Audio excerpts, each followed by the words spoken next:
Hi Brian, could you explain to us what happened to Priscilla?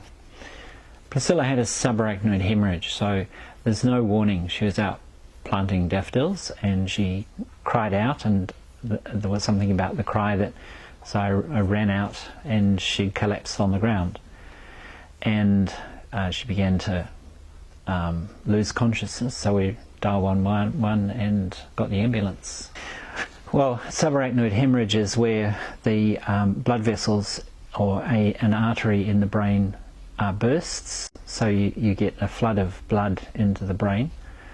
So the first requirement is to stop the bleeding, and so they helicoptered her to Wellington Hospital to do that. The operation to stop the bleeding was a success, but then 7 days later she had a stroke as a result of the bleeding in the brain. And what did that leave Priscilla able to do? Well, she was in a coma in the ICU for a week, just over a week, and then another week in the ICU without any movement at all. And what did you sort of immediately do once this had happened?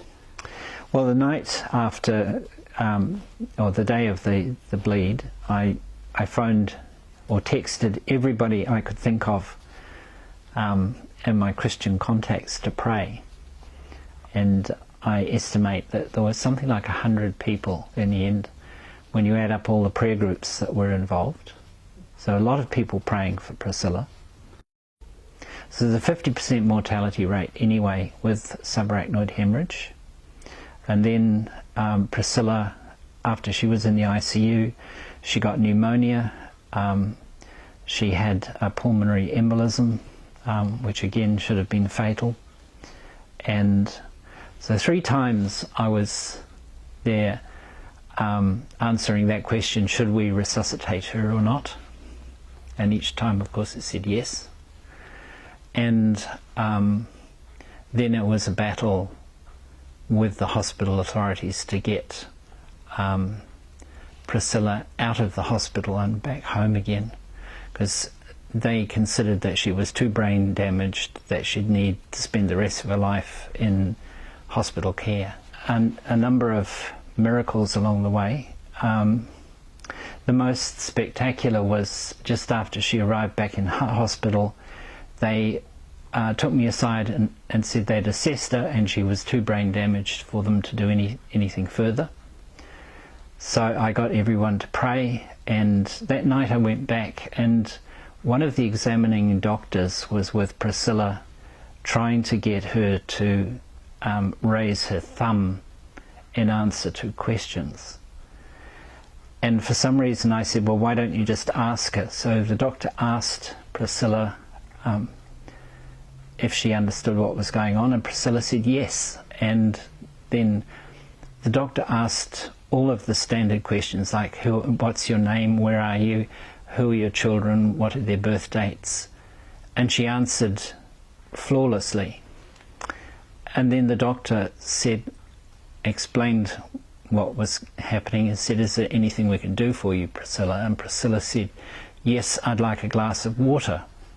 Now at that stage she was still nil by mouth because she'd had a tracheotomy.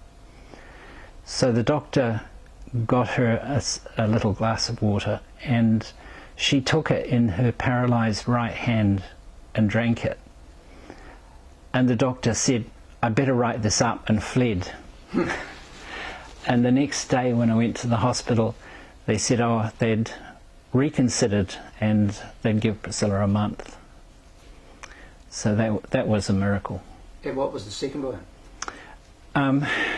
The second one was back in, well, it was actually the first one. When she was, after the pulmonary embolism, she was in the triage room, and they were trying to get a line into a vein to get for a blood transfusion, and they couldn't because the veins had collapsed.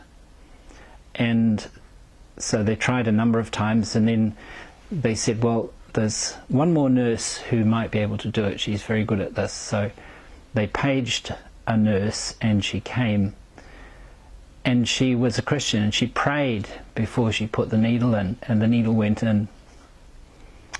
And that was like she prayed openly in the operating theatre. And were there any visions that people at St Mary's got that related to Priscilla's healing? Yes, Brendan had a vision which he shared with Julia, and Julia told him to share it with me, of Priscilla walking down the aisle in a walking frame. Yes.